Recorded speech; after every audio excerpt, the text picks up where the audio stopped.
Hello, you wonderful people, and welcome to another episode of Crime Centric. This being a show where we talk about crime dramas that I watch. For today's episode, I'm going to talk about the latest episode of Clarice. A lot of interesting things went down in this episode, so let's break it down. Well, first and foremost, I thought it was kind of interesting where we start this episode off in with Clarice being in therapy. Lee asking her, kind of like why she decided to kind of take therapy, like why start now? I mean, there's like other aspects of this whole thing because it's like, why did you get rid of your last therapist? It's like, well, I couldn't trust him. It's like, what about me? Do you think you can trust me? And it's like, obviously Lee's talking about the factors of doing the work. Obviously it's like, Clarice can recognize, I have like post-traumatic stress. And the fact of the matter is also Lee talked about the fact it's also you're doing a job, like you're traumatized and you're doing a job that traumatizes you over and over again every day. And the fact of the matter is a police officer, an agent dealing with that because trauma can be contagious, and you being an agent with trauma, potentially passing that on to people, it's not something that should be allowed. So obviously it's like, Lee's telling her to do the work, and at the end of the day, she'll decide whether or not Clarice should go back to work or not. And at the end of the day, Clarice is like, I will do the work, but I will respect whatever decision you make. I also thought that was kind of interesting. I'm kind of skipping around a little bit, but I thought it was interesting that she is very open this episode. I feel like Clarice never really gets... She opens up a little bit to certain people, but I feel like this is the most vulnerable we've seen her so far in the show with one particular person. Usually her vulnerability, she kind of keeps it to herself. It's usually kind of in private when she really lets that shine, except for moments where her trauma kind of makes it bubble to the surface, kind of out of her own control, but still. Obviously there's conversations about all that she went through. Buffalo Bill, Felker, Joe Hudlin. Also, that certain, therapist, a certain serial killer has taken interest in you, and it's like, well, he's not really, I don't have to worry about him coming after me. And it's like, oh, that's very concerning that you're just so... I think she's kind of you're so blasé about there being a serial killer that's super interested in you. And it's like, yeah, but him coming after me would just kind of reconfirm a lot of its own self-loathing and stuff like that. I'm like, wow, talking about the good doctor like that. That's interesting. I'm assuming, once again, I brought this up at the beginning. I'd heard talk. I don't know if this is true. They're kind of talking around it because, I think legally they don't have, the copyright to be able to say Hannibal Lecter. I don't think they have the rights to say that, interestingly enough, which I think it's weird. I'd assume NBC has the rights, considering they had the Hannibal series, but I don't know if they still hold those rights or not. Whatever the case may be. It's so interesting that you can have the rights to, Clarice, but not... Hannibal. I feel like that would go hand in hand, but maybe it's something that could potentially change in the future. But it's kind of interesting too because the story's actually kind of told a little out of order because we're kind of starting at what is essentially kind of the end of the episode and kind of working backwards. Basically, Esquivel and Clarice are still looking into Hudlin without letting Paul know that they're doing that. So they come to that lawyer and let her know, hey, presenting her some information they didn't have last time, and that's Joe Hudlin's name. And it's obviously for her, it's the AG and a lot of people are kind of happy that this case is kind of wrapped up. And for her, it's I'm not going to stick my neck on a case where I know it could be the end of my career, but also threaten the life of my family, but Esquivel's trying to reassure her, despite everything, we'll have your back. And then we bring enough evidence, Crenlin will have no choice but to kind of take action. But also for, it's because she was also I don't want to get involved, before things turn ugly. And Clarice says, well, things already kind of have turned ugly. There's been 4 victims. I was almost the 5th, so, because obviously it's connecting Joe to the River murders. Then there's a woman named Carolina who died, suicide. She had wanted to talk to her earlier about, something about Big Pharma, and it was kind of connected to Joe Hudlin. Never got, she never got any answer about it. So, Clarice and Esquivel are looking into it. They're getting her body secretly examined by a certain medical examiner, which we end up finding out is someone Esquivel's been dating for 2 years named Jesse. Side note, that's, oh God, I'm blanking on that actress's name. The things I know are best from Warehouse 13 and Bitten, both sci-fi shows, as in not just science fictional, because they're actually both, well, Bitten's more of a fantasy supernatural show, and Warehouse 13's like fantasy sci-fi, but regardless, I meant the actual channel Sci-Fi, SYFY. Like I said, I'm. It's been so long since I've seen Warehouse 13. I need to go back. I never watched. I've still never seen the final episodes of the show. I saw maybe the first half of the final season. That's just a series I still got to circle back to. Regardless, tangents and all that aside, I don't like I said. I'm blanking on her character's name from Warehouse 13, but I believe that was her if I'm not mistaken. But they were able to secretly get her examined. And, it's like, take the body there. And then, Clarice mentions her name, Carolina. And it's like, I think it was the whole point was to kind of humanize her. Don't, treat her like she's something. It's like she was a person in Escobar. Right, she was really into Chuck Taylors, kind of humanizing her, realizing who she was, and not just treating her kind of like a Jane Doe, like an object. It's like she was a person. I think that's kind of what Clarice was kind of aiming for.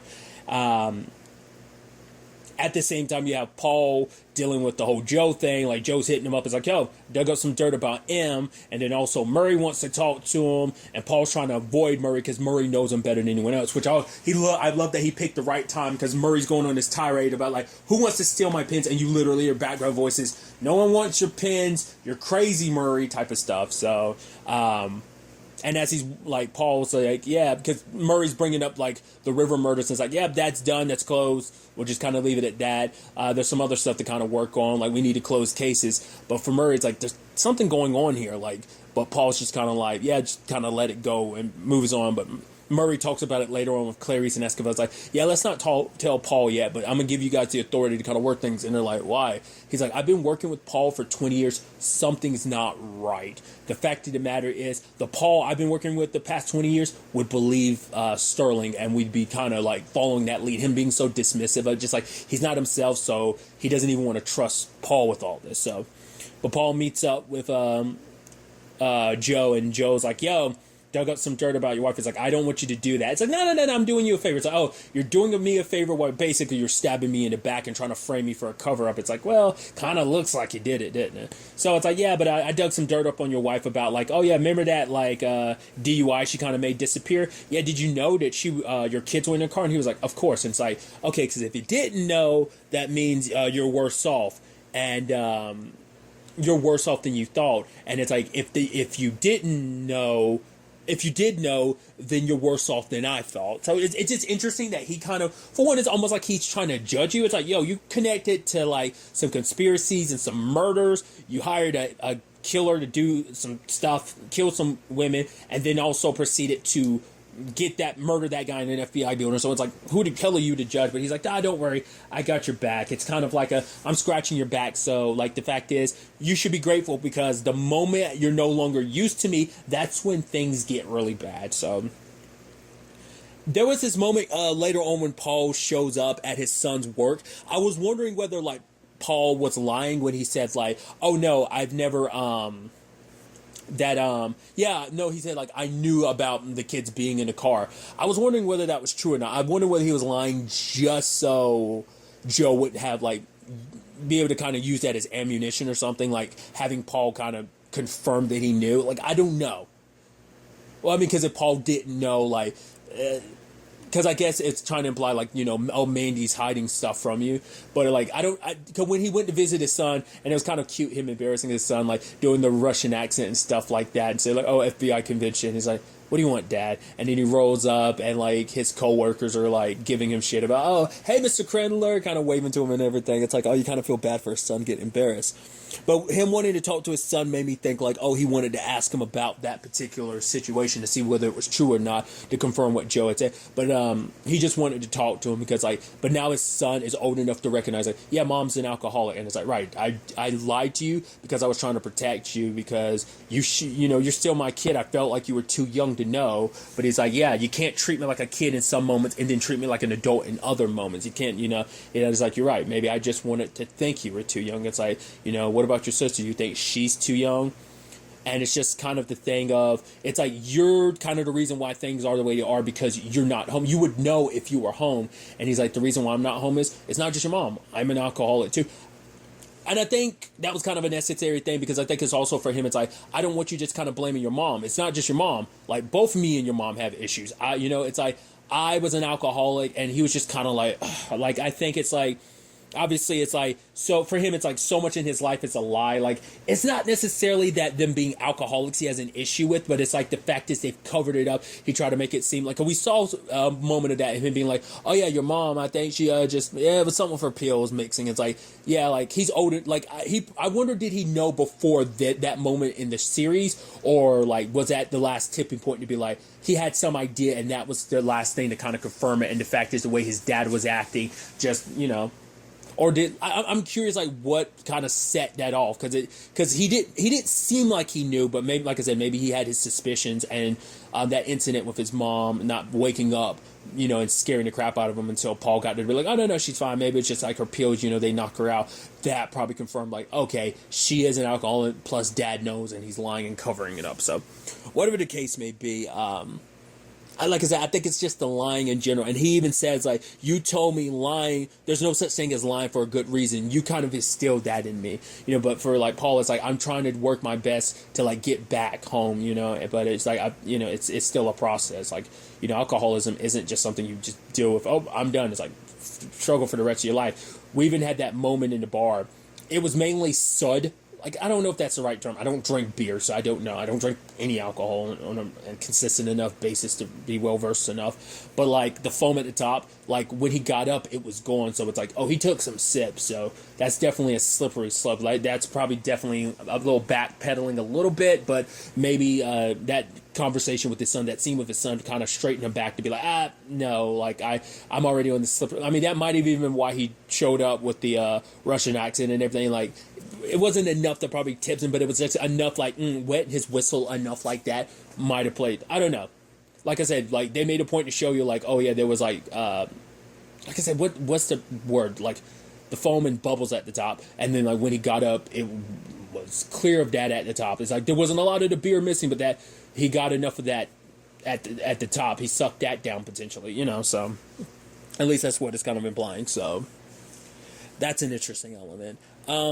They ultimately end up bringing in this dude named, was it Tyson? You just call me Ty. He basically belongs to, like, this exchange organization that, like, the way he talks about it is like this global thing where he's, like, basically bringing in people from, like, impoverished nations to kind of train them and for them to kind of go back to their country and apply those skills, and more so in the medical field, and take those skills that they learn here and kind of return to their own country and do it. So obviously at first it kind of seems like, okay, like, did he have anything to do with this? It's like, oh, she's a pretty young woman, but it's like, no, she was married. We were trying our best to get her husband into the country, but, like, her husband ended up dying. So, and for Esquivel, Clark, as well as Clarice, it was kind of hard to read them, but you can tell just by, like, Clarice's mannerisms. I was like, what's up with those mannerisms? Like, the way she just kind of, like, kept adjusting herself. I was like, what are you seeing in him that no one else is necessarily seeing? Now, that's what I thought was kind of interesting. And we kind of get an answer to that later on, because she goes to talk to Ty. And, like, her interaction with him was interesting, because it was almost like, yeah, she was pumping him for information, but it was also like there was something almost calming about talking to him. And, like, she seemed, I don't know, super comfortable, which I thought was kind of interesting. And she ends up talking to Lee about it, it's like, oh, why did you kind of open up to him like that? And for her, it was like, you ever meet someone and you just kind of, I forgot what the right word is. It's like you just get a feeling, and it's just like a feeling. Like, that person can, land pain, and it's like, yours or theirs? And she's like, yours or his or mine? And, she was kind of thinking about her past a little bit. It actually leads to an interesting conversation later on, because the whole thing about Carolina, whether or not she committed suicide, they ultimately ended up finding her wedding ring, because Ty was like, yeah, there's no way she would have ever taken it off. It was too important to her. They combed the sit, like, Clarice got them to comb the scene, and they found it. And she talks about the fact is that potentially what happened is Carolina took the ring off and left it. And she talks about, like, the bead necklace. It's like the Add-a-Bead. It's like the last thing she has to remember her father. And for her, it's like, if I ever, did it, like killed herself, she's like, I'd leave it just so there'd be some part of me still here. And then like Escobar and Murray are like super quiet to the point Murray's still just staring at her, and it was just kind of like that's some dark, whoa, that's dark. I wasn't expecting that response out of you. So kind of suggesting that's what Carolina did, because it does seem like with the evidence being presented is like only her footprints. She did commit suicide, but it is the thing that she is pregnant. So the initial thought is like, is it Hudlin's baby? But if it was Hudlin's baby, Hudlin would have never let her leave that. They would have never left that ring behind, because that's such a clear sign of like, oh, something's off. It would have drawn too much, attention, and it just would have kind of been too much of a large piece of evidence just to kind of be left out in the open like that. So, oh yeah, there was also another angle to this episode I hadn't even touched on, and that's the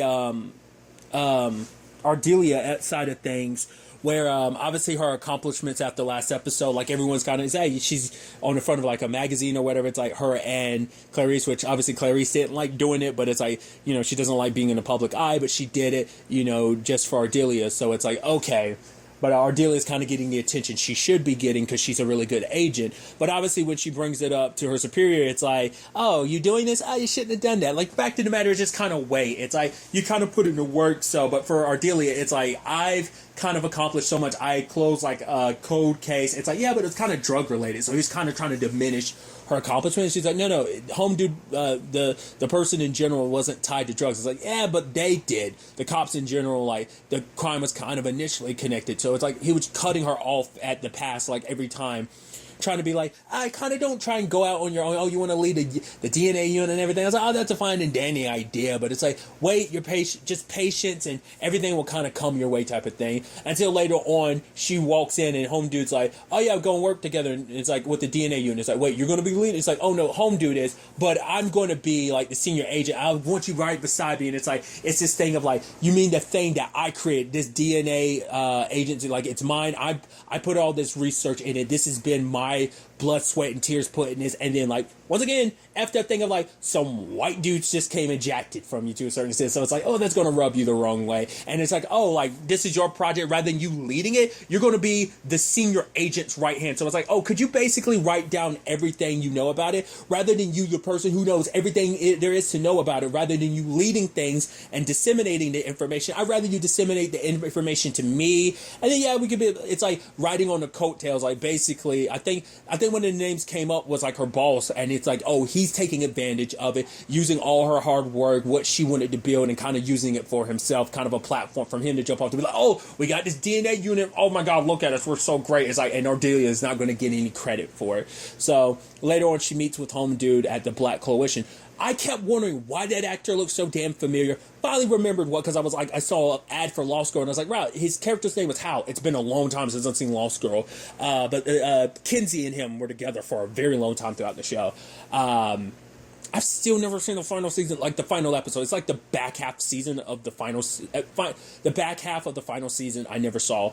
But yeah, I mean, interesting time thinking about that too, because it's like, obviously the actress who plays Thames plays Alice. And Batwoman, so it's just, it's just kind of cool. It just kind of, like I said, I've seen like ads on like the CW, I believe, for Lost Girl, and that's what kind of clicked it in my head. I was like realizing, no, I also came across him in something, I think it was like some IMDb related, and I was like, oh, that's where I recognize you from. Regardless, but like I said, I've still been seeing ads for Lost Girl. Regardless, that's a whole tangent and everything.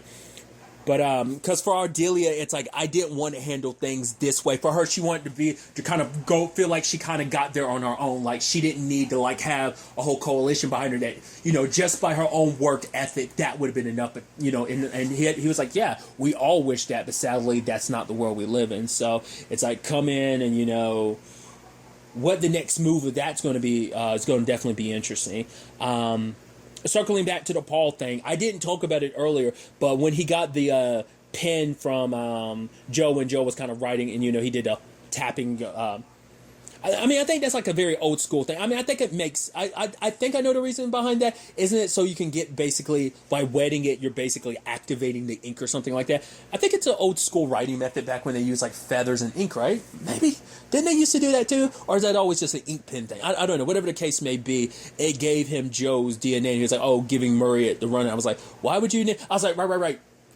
Clarice his DNA was under her nails, but they didn't have anything to kind of run it against. Well, they did, but obviously, like, someone came in, switched things up, and kind of hid that, obviously. But yeah, in the grand scheme of things, when it's all said and done, Paul, like, they got a page. All of them got a page from Paul. And, no, from Murray, and then, like, Paul was down there and it's like, all right, close the door. No one outside of this group knows. I'm assuming that's going to include Tripati, but, like, he's away in Chicago right now. Because that ended up being an interesting conversation. It's like, oh, like, he's helping out his wife's family, and it's like, his wife passed, and it's like, you know, Murray talks about, yeah, my second ex-wife's mother still calls me to, like, help out, clean out the gutters and stuff like that. And he's like, do you do it? He's like, yeah, I have nothing better to do, you know, so... kind of implying, like, obviously, regardless of her being gone, they're still family. So if they ever need anything, you know, kind of showcasing, like, Tripati being like, just showcasing that Tripati's always there for them, whether or not, you know, they're still family. They're, you know, tied by the person that they love that they both lost. But tangents aside and everything, we circle back around to Paul telling them, you know, what's going on and the circumstances they find themselves in. So it's like, obviously, the DNA test that Murray ran for him. So it's like, okay, so with this, we do have enough to go ahead and arrest Joe if we want to. But the fact of the matter is, Starling, it's your decision. If you want to arrest him now, I'll be fine with that. Or, you know, with him handling his firm handling my divorce, it gives me close access to him so we can wait and tie him to everything. And, you know, obviously, Clarice is like, we're going to tie him to everything. And so, you know, this way they get justice for everyone and not just justice for her. But it's like, you know, he gives everyone opportunities. Like, if you need to walk out the door, no one does. So it's like, all right, like, you know, they're getting to work on this situation. So I didn't talk about it, but there is also the angle of, like, you know, the aspect of this episode being called Add-a-Bead. It's actually interesting because this trails back a little bit to, like, obviously we bring up a little bit more about Clarice's, you know, family situation, because when she was talking to Esquivel, it's like, oh, Lee was like, you said you were living with relatives, but looking at your file, it said that you grew up in an orphanage. It's like, well, I was sent to live with relatives, and then I was sent to an orphanage. And it's like, well, why is that disparity there, like, you know, in that information? And it's like you live in a world, I think what she was saying, like, you kind of live in, like, I forgot what one of the words was, but the other was accuracy. I guess it was almost like it seemed like she was kind of implying, like, Clarice lives in a world where it's like, what you say, like, everything has to be kind of like fact and just like 100% no, like, leeway or loophole, because I think it's, you know, maybe it's a form of control, considering, like, so much of her life was out of her control. So many aspects, you know, both past and present, you know, past as in when she was younger, but present, I meant, like, her as an adult. But it's like, there's so much of your life that is kind of out of your control that I think maybe that's Clarice's way of kind of claiming some control.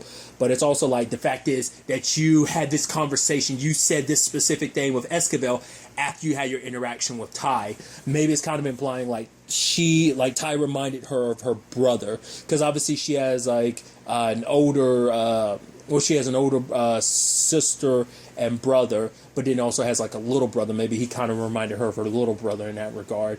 But obviously it's like, we did see, like, when she was younger, like, the Add-a-Bead broke, and I guess it was almost symbolic because it was also the day her dad died. Either she broke it because she found out about her dad, or maybe, you know, maybe it was, you know, a promise of, like, oh, I'll be back and stuff like that, and so the promise was broke, so she broke it. But the beads, one of them fell into a vent and she couldn't get it back, and I'm wondering, did she ever get it back? Because she tried to grab it, but it ended up rolling. So maybe all the Add-a-Beads are just the ones that she could find, and she's still missing that one, and that's why she fiddles with it so much, because it's not what it was before. You know, that maybe that's what that's kind of insinuating. I'm kind of an idiot, so there's certain things, the symbolism in certain regards, I feel like, oh, I'm kind of an idiot and I'm not catching, like, the symbolism that they're, like, throwing there. Like, I feel like I'm misinterpreting a lot of stuff, even though it's super blatantly obviously.